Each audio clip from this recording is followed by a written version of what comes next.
Good evening, loved ones, and thank you for being here. This is One Love Consciousness Movement Midweek Connection, and I'm honored to be with all of you. I'm grateful for each and every one of you. Thank you for being on this journey to unfolding and expanding more and more and more. And the more we grow, the less we believe, because beliefs we find are confining, and often we allow them too much to define us. And so it is a beautiful thing to be growing with you and expanding in conscious consistently, allowing ourselves to unlearn, to deprogram, to be much more curious and flexible than anything else, to practice that Zimbardas, I believe is how you say it, Zimbardas, that beginner's mind. To be able to say, I don't know, and I realize that I don't know could possibly be the key to actually knowing, or at least living in the knowing and living in the now. We are a group of people who, on this Valentine's Day, understand that Valentine's Day is not just a day. When we talk about love and lovers and that kind of thing, we know that this is really one love and one consciousness, one heart. We are really irrevocably and eternally connected to each other. And so I greet you in the spirit of love, because that's who we are. We are one love. We are one heart. And we have decided to get together and keep this movement of one love going. We believe that love is the answer really to every single question. We actually believe, if we have any beliefs, that is, our thinking and our philosophy here is that God is love. And they that worship God worship in spirit and in truth, and that truth and that spirit is a loving awareness. And so if God is love and love is God, then what happens when we put our worship, our worth, the worth that what we decide to value has worth? What happens if we put our worship toward that one love? Our worship, we're calling it worthy of our attention and our intention. And for some, it's interesting how that creates tension, because we believe that love is the answer, and some people think that that's soft. I say that it's the most challenging thing you'll ever do to truly live love. When you truly live love, you have to be willing to give up some of your own personal ego. But we've chosen to live the law of love and unconditional love, that agape, as it says in the Greek, that agape, that divine kind of love. It's that essence and that energy from which everything we believe comes to be. And so I'm thankful for all of you who are a part of this movement. We're going to take just a few moments to center ourselves right before we get into talking about some more of these principles. I shared last week with you a few things. I think it was three of these different principles. Everything has a dharma, so start living your dharma. Show compassion, start living not just love, but compassion. And then find strength in curiosity and flexibility. And this week, there's some more things I'd like to share with you along those lines. Really, we've kind of set in place the first of this year, sort of really declaring who we are, declaring our essence, our ingredients. So these can be set up as an understanding of really what one love intends to give space to, our vibrational frequency, so that you can understand that, and so that we can share that with the rest of the world. Or anyone can come on to our archives at any point in time and be able to find these things that basically say one love, who we are. In fact, I'll probably go in and start tweaking some of the titles on our YouTube page, on our Facebook page of the archives, that essentially says who we are, so that they can be easier to discover. I'm going to invite you for just a moment, if you would, to gather in here now.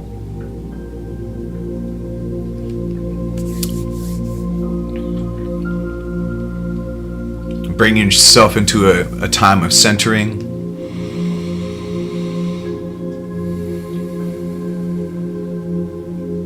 Allow yourself to experience in this moment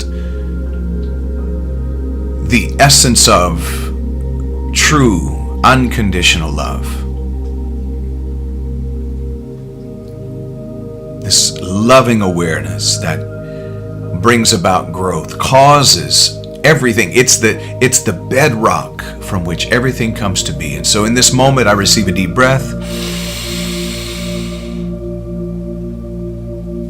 And I let it go. And I say thank you. Thank you, pure presence, for guiding and directing the rest of this time together. Take from us what we don't need. Bring to us what we do need. Spirit of truth, we are surrendered. So Spirit, lead me where my trust is without borders. Let me walk on the water wherever you'd call me. Take me deeper than my feet could ever wander. And my faith is made stronger in your presence. And so it is. And so it is. And so it is. Now, from that place of surrender and centeredness, I want to share with you a few things that are principles. These are kind of principles that we share, the pointings of what we consider to be truths that really are not new. These are truths that, well, because truth always is, right? Truth is just, it is an eternal, universal rule or law. But these are truths that we hold dear. We hold them loosely because we believe that any belief should be a loose garment. Just like we talked this last week about flattery and criticism, that you should always wear both of those as loose garments. And the same is true for any kind of belief, because otherwise it becomes another dogma, it becomes fundamentalism, and we can get to the place where we're extreme about it and dogmatic about it. And we choose not to be living in the dogmas and in the extremes. But these are some things that we hold to be dear to us. I have decided that these are principles I choose to live by. And if you don't choose to live by these, that doesn't mean you're out. There's nothing that puts you out. You're in, period. But these are some suggested ways of thinking and living. And so our number 4 thing, and I'll go back through the 3, everything has a dharma. So start to live your dharma. And dharma is deeper than purpose. I encourage you to go back and watch the service from this last Sunday at First Unity Spiritual Campus and the chat that we had there. Because we talked a little bit about this, how that there's no such thing as really having a purpose. That's almost like having a particular job duty, something you have to do. We choose to live from the get to instead of the have to. Dharma is a little different than purpose, a little different than maybe even calling.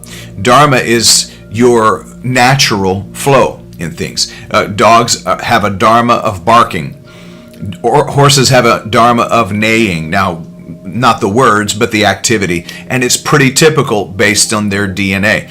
All of us are loaded and coded with the divine nature, and it shows up in different activities. I sat with someone earlier today who is a psychic. They are an intuitive, and that's their flow. I sat earlier with someone who is a healer, and that is their flow. They believe that they are a divine healer, that that's the way they flow. They're not necessarily a spiritual teacher or speaker, but they feel like they flow in that gift. Some people are musically inclined, and that's a dharma for them. It's a part of your natural flow. Finding what is natural to you. It's going to show up as your passion in life in some way. So everything has a dharma. Start to live your dharma. And the number 2, show compassion. Don't just say you love, but actually show compassion. And we talked a little bit about that and how compassion promotes a healthy life and a peaceful life. Having the ability to have compassion. When you have compassion, you're able to forgive. Or as I like Neil Donald Walsh says, nothing needs forgiveness. Because forgiveness, ultimately as you mature, forgiveness is replaced by understanding. And you get to the place where you can start understanding and it's seeking to understand where people are coming from, and that leads to a very healthy life. And then we talked about finding strength in curiosity and flexibility instead of certainty. Strength is not found in certainty. Blessed are the flexible, for they are not easily broken. The greatest strength is the ability to be bendable, to be flexible, to have a sense of curiosity, to not be slammed shut by belief, but open to the wonder of all that's possible. And then number 4, we're moving through this evening, and we may get to 4 and 5. I'm not sure yet. I don't want to hold you too long. But number 4 is the power of I am, understanding the I amness, and understanding this through sort of the lens of the Jewish Bible and the Christian Bible, of the Old Testament of the Christian Bible, where there's an introduction that is given by God. It becomes known as God. The phenomenon is thought of as God. And the burning bush, the bush that speaks to Moses in the wilderness and says to him, I am the I am. And Moses is about to embark on his dharma, a part of his calling, purpose, or dharma. And he's asking, who am I supposed to tell Pharaoh sent me? In other words, where's my authority found? And there's a couple of things I'd like to point out. One, this message in this burning bush says, tell Pharaoh, I am that I am sent you. In the original language, it's Yud He Vav He, which really means the happening. But I want us to see a little bit of a twist on this too. Basically, this burning bush that is referred to as God speaking through, because it's a strange phenomenon, seems to be supernatural instead of natural, because naturally it would seem that the bush would be consumed, but it wasn't. It was just on fire and speaking. And this messenger says essentially, you are enough to Moses.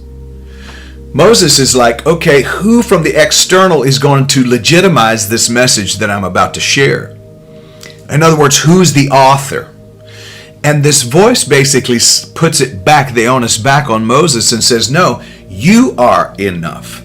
So I'd like to say it this way. When you stand in your I amness, you become enough, or you wake up to the reality that you were the whole time. But here's where I want to go with this evening, because of our awareness of I am.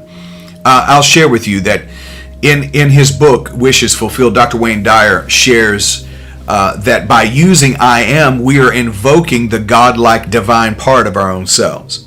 And all of you know that Dr. Dyer was one of my teachers, continues to be.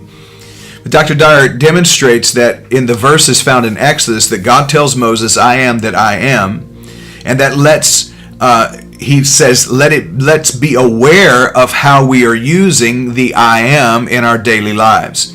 In other words, when we are using I am, we are essentially asserting our natural divine energy or our divine nature. So we need to be conscious in our life the words and the activities that follow when we say I am. And I wrote this down. Through the use of I am, we are taught to experience the feeling of our wishes being fulfilled. Dr. Wayne Dyer wrote the book Wishes Fulfilled. Neville Goddard talked about this many years ago, that use the I am and connect it with a feeling. And stop saying I am sick. Stop saying I am poor. Stop saying I am broke. Stop saying that I am sad. Even if my body or my mind is feeling sad, I refuse to say I am sad. In fact, I'll say this to my mind often. You be as depressed as you want to be, but don't expect me to follow you. There is this truth, this understanding that the I that I am transcends these temporary feelings, emotions, and thoughts. And so I don't say I am sick. I will often say my body is feeling challenged and my body is feeling unwell. But I declare that I am well. Now some people will say that's just denial, it's semantics. And I call it a system, and it's a system that works for me. So that from the core of my being that can never be sick, can never be vexed, can never be diseased, can never be grieved. From the core of my being, I'm coaching this temporary vessel into its wellness and into its healing and its well-being and its natural divine state. So when I'm saying I am asserting and inserting my divine nature. So I'm encouraging us to start working with our feelings to accomplish what it is we want in our life and utilize the I am. I am encouraging us to experience the feelings of accomplishment before we have even accomplished the thing we've gone to accomplish. To experience the feeling of success even before we have what people would deem as success. To feel and experience the feeling of being healthy, wealthy, and wise even before the numbers match up on our health chart or on our wealth chart. To go ahead and allow yourself to invoke that I am feeling and allow yourself to feel into it first. Guide your emotions instead of being guided by them. If you seek peace, meditate with I am peace, and then allow yourself to feel that. I want to point to the idea that by doing this, we're literally training our subconscious. And Dr. Joe Dispenza has done a tremendous amount of work on this, that when you can have a heightened emotion that is also connected to a heightened thought, that if you can bring the emotion and the thought together and get them to coalesce and get them to create, essentially to make love, you will conceive something within your body where your body will not know the difference of whether or not you experienced it in reality, what we call reality, or not. Your brain will record it as an experience. Then your body is going to start to follow suit. Now, for some people this sounds like woo-woo, but listen to me. You can train your brain to create the life you want. And I'm encouraging us to use the power of the I am to do that. We are associating an affirmation with a positive feeling. Thus, we are programming our subconscious mind and making life happen in an enjoyable way. We are making our life follow suit with that positive feeling along with that affirmation. I am healthy. I am happy. I am peace. I am love. I am joy. I am wealthy, healthy, and wise. We're programming the unconscious mind to start following that message instead of the other messages that it tends to follow. This is a powerful way to manifest the life you want, by choosing to direct the I am energy. Send it toward what you want, not what you don't want. This actually works. Then you begin to manifest, because when you get an affirmation connected to a feeling, you create a program. And that program will start to play out in your mind, and as a result, it will begin to play out in your body and in your words and your activity. Number 5, let go of these false ideas. I want to really point out some ideas. And Dr. Wayne Dyer, and again, one of my favorite teachers about these practical things, Dr. Wayne Dyer shared these things, and these have become a part of my life, and I share them with you today. Let go of these false ideas. Let go of the idea that I am what I have.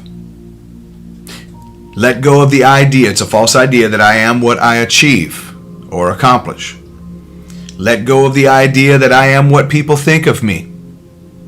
Release yourself from the idea that I'm separate from everything I want in my life. Let go of this. This is false programming from religion that says I am separate from God.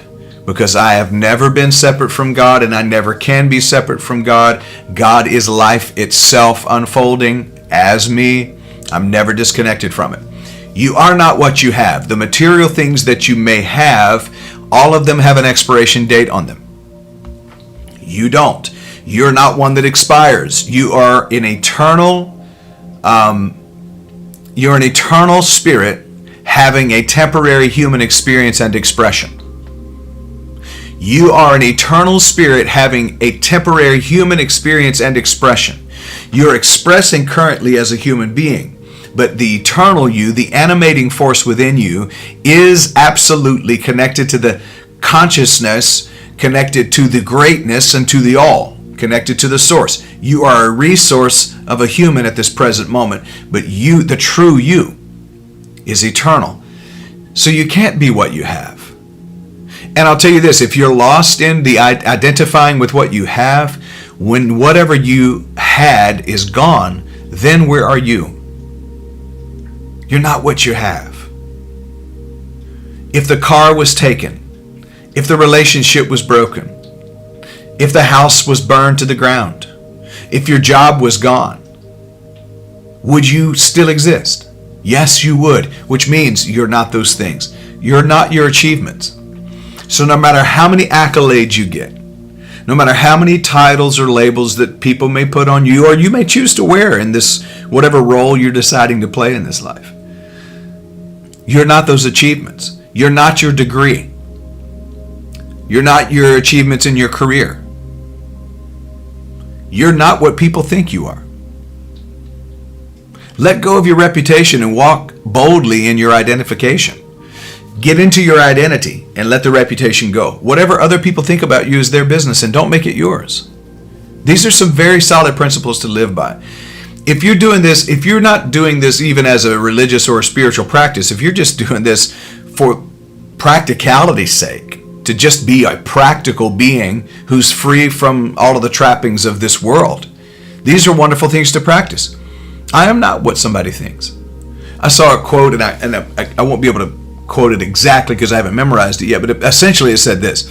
When someone comes up to you and they tell you that someone else has an ill feeling about you, or they shared something ill of you, instead of justifying or defending, instead say, oh my God, man, if they knew all that I have done wrong, they wouldn't have just told you that. What a great response. Don't justify it. Don't get into trying to defend it. Say to them, man, if that's all they told you, woo, they must not know the half of me. And then laugh it off and move on. Now, it doesn't mean that we're ever beyond constructive criticism or learning. That's not what I mean. I don't mean be arrogant. Definitely choose to have a life of humility. But understand this. What other people think about you, if you make it your business, you will go bankrupt in this life. So let that go. That includes your exes. That includes your family members who think they know you the most. Friends are God's apology for family. It's an old quote. It's kind of funny. But it feels true sometimes. Friends are God's apology for family. My family, my blood relatives, now not necessarily my immediate family, but my blood relatives, they don't really know me. They wouldn't, if somebody asked them their opinion of me, they don't actually know me. There's very little relationship there. I mean, it just is a fact. And a lot of people who knew me 20 years ago, when I was 25 years ago, when I was pastoring my first church, a lot of people who knew me then, they have no idea who I've become. So I can't be dependent in my present moment on those people's opinions of who I was then. And that individual that I was then is not the same individual that you see before you today. The individual that you see before you today is not the same individual that I was this time last year. I have changed, I've shifted, I've expanded. We all hopefully are growing together in some way, but even if we're not, we're still growing. You're still expanding. You just may not be aware of it. But be careful again that you don't measure any of your value based on what other people think about you. Now here's two more. And I'm going to close with these. Two more. Let go of the false idea that I am somehow separate from everything I want in this life. The things that you imagine that you want, they are in consciousness somewhere, otherwise you couldn't desire them. They are in consciousness somewhere, otherwise you wouldn't be able to desire them.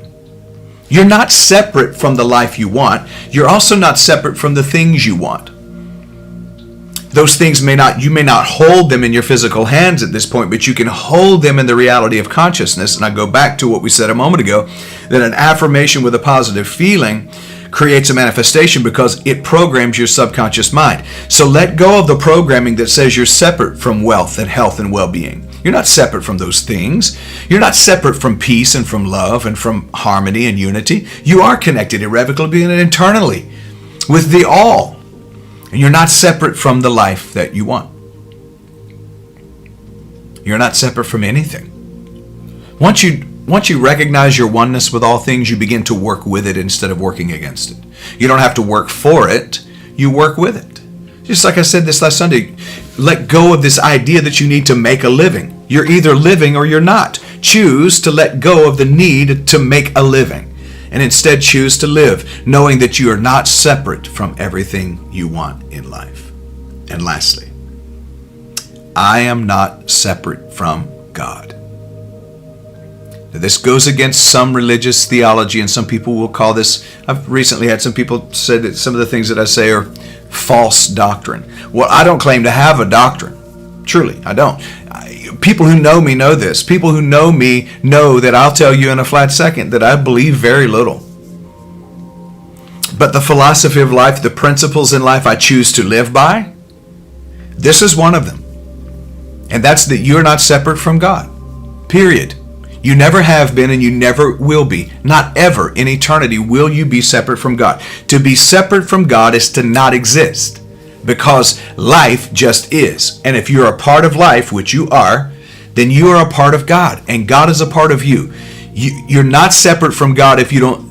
The idea, the belief is, by some, is that unless you confess Jesus as your Lord and Savior, or you pray a certain way at a certain time of day, pointed in a certain direction, or whatever it be, that this qualifies you to be connected with God. No. You can be separate in your own mind, because the mind often is separate. It separates itself in some way. That's called the ego. The ego needs separation to grow. Knowing your connectedness and knowing your oneness shrinks the ego. But you have never been separate from God. And the religions that teach that, in my personal opinion, have created a terrible blindness on the planet. And a part of my work, I believe, to do in this life is to do what I can to reverse that blindness. I have been anointed to preach the good news to the poor, the opening of the prison to those who are captive, and the opening of the eyes to those who are blind. This is the same anointing that Jesus of Nazareth had. I have that anointing too. So do you if you'll allow it to grow in you. So the reason that I'm sharing these things is because I'm hoping that the scales will fall from people's eyes. No matter what you ever do in this life or the next, you're not separate from God. It's impossible. So let go of the false idea that you are separate from God. When you decide to associate your identity with temporary materials, with success, with achievements, you're discrediting and you're minimizing your infinitism, your infiniteness. You are also minimizing the source from which you came.